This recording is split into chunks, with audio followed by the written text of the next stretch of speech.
So I think the really interesting thing that people might not be educated or aware of when it comes to addiction and alcoholism is that it's actually classified as a disease, and it's kind of a threefold disease where it's there's an element that is in the body, which is there's a physical allergy, and then there's a mental aspect to it which is called, we refer to as the mental obsession, and then there's a spiritual component that we refer to as the spiritual malady, like a spiritual sickness. And to define what it means to have alcoholism is to understand what that disease is and how it works on a person. And a lot of people don't realize, like, without one of those components, you don't actually have the full cycle.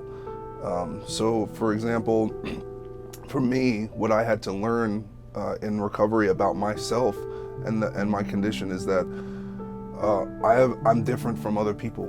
I have a physical allergy to alcohol and drugs. So if I take a drink or I do drugs, I see other people, like, I've been on dates and, a girl will order a glass of wine and leave it half full, and it's like, wait, why? And it's because I recognize I never had that ability. I didn't have the ability to stop. And so the physical allergy to alcohol is overconsumption. So first I have a drink, and then I want to have more, and then I know I should stop, but I actually can't. So the body responds to alcohol like a person who's dehydrated in the desert finds an oasis of water and keeps drinking it, or how sailors who get shipwrecked at sea drink the ocean water even though they're so dehydrated from being in the sun on rafts. They drink the seawater even though the salt water is killing them.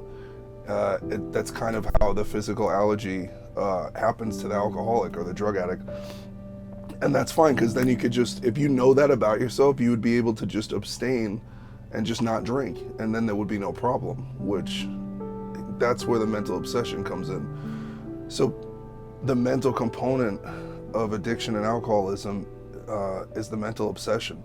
And it's the way that we process anxiety and fear and shame and regret, anxiety and fear about the future, shame and regret about the past. And so we start to obsess throughout the day about, getting drunk. So all we become restless, irritable, and discontent until we can find the ease and comfort that we experience from taking a drink. But we see other people drinking and their lives are fine, and our lives become a train wreck because we have a physical allergy and we can't stop. So that's kind of like the two parts of the cycle, where you have a physical allergy, so you should just stop, but you can't because mentally you're obsessed with drinking or doing drugs. The third part of that is a spiritual aspect, and many alcoholics and addicts, when they are extremely intoxicated, do incredibly strange and horrible things, or just embarrassing things, when they're under the influence. We black out, we don't know what happened, we wake up the next day, and then all of a sudden that fear of, what did I do last night, the shame, the remorse, the guilt, the memories come up. You go to work, you see your friends, and people are like, oh, they tell you about what you did, and you become embarrassed and ashamed. On a spiritual level, you feel uncomfortable. And then that's when the mental obsession kicks in. So it's all very connected. So it's like literally the physical allergy, right, from drinking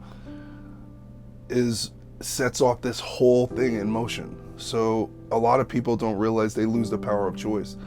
And to just talk about it in the first person is leaving out a large component of, what it is to live with someone or yourself that has alcoholism or suffers from drug addiction. Because for every drug addict and alcoholic, you have to think about how many family members, business partners, employers, employees, boyfriends, girlfriends, husbands, wives that are connected to this person.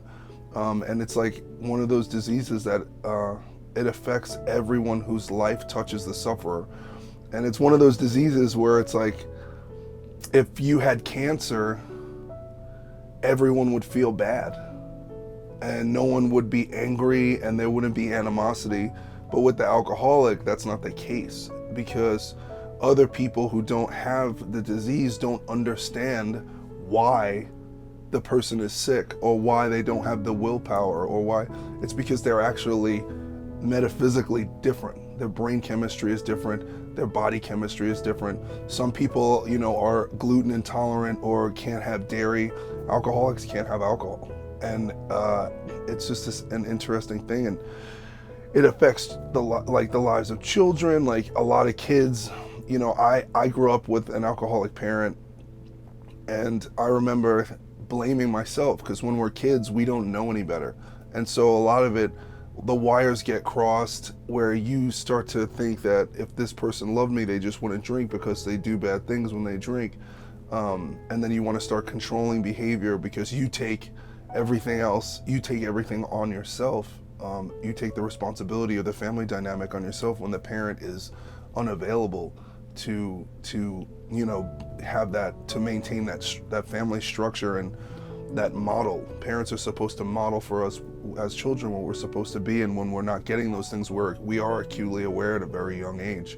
And so, there are so many different forms of mental health issues that arise from alcoholism and addiction, or just constant contact with an alcoholic or an addict. And I think that in large is something that people aren't talking about enough, and I think my experience has been, I had to get sober.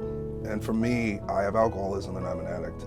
And 10 years later, I'm still dealing with the kind of psychological and mental issues that accompany a child who grew up in an alcoholic household with an alcoholic parent, or mentally ill family members.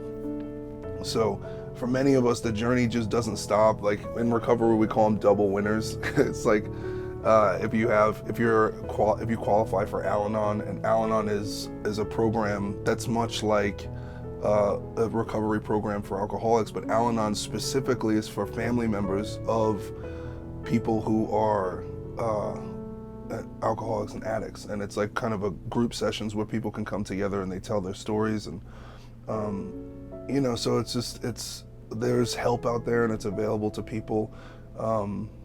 It's good to have these conversations and kind of open things up so people can know that they're not alone. And I mean, that's the reason why we wrote the song Sober on the new record. I think that there is a bigger untold story, and I think many of my favorite artists or artists of influence throughout my formative years and even as an adult, when they talk about their own personal struggles with addiction, it's always from the first person's perspective of their own suffering and their own struggles. And our song Sober really illuminates the dynamic of being a person who loves someone who is an addict and alcoholic, what the alcoholic addict is actually going through, and then the solution at the end, at the end of the cycle of self-abuse, and walking into recovery and walking through recovery and making it a part of a daily routine for the rest of our lives. And so anyway, I just wanted to make this, I'm just going to keep making these PSAs, and send me messages. It's good to talk to you guys. I met a lot of people. I met a really nice family last night, and we had a really great conversation about this stuff. And this is kind of like the benefit about being in a band and getting to do what we do and connecting with people, because I feel like you guys are my people, and I don't feel alone anymore, because we all have each other. And so I really hope everyone's doing good today. I always tell everybody, take care of yourself, take care of each other, and we'll tune in next time. We'll talk to you soon.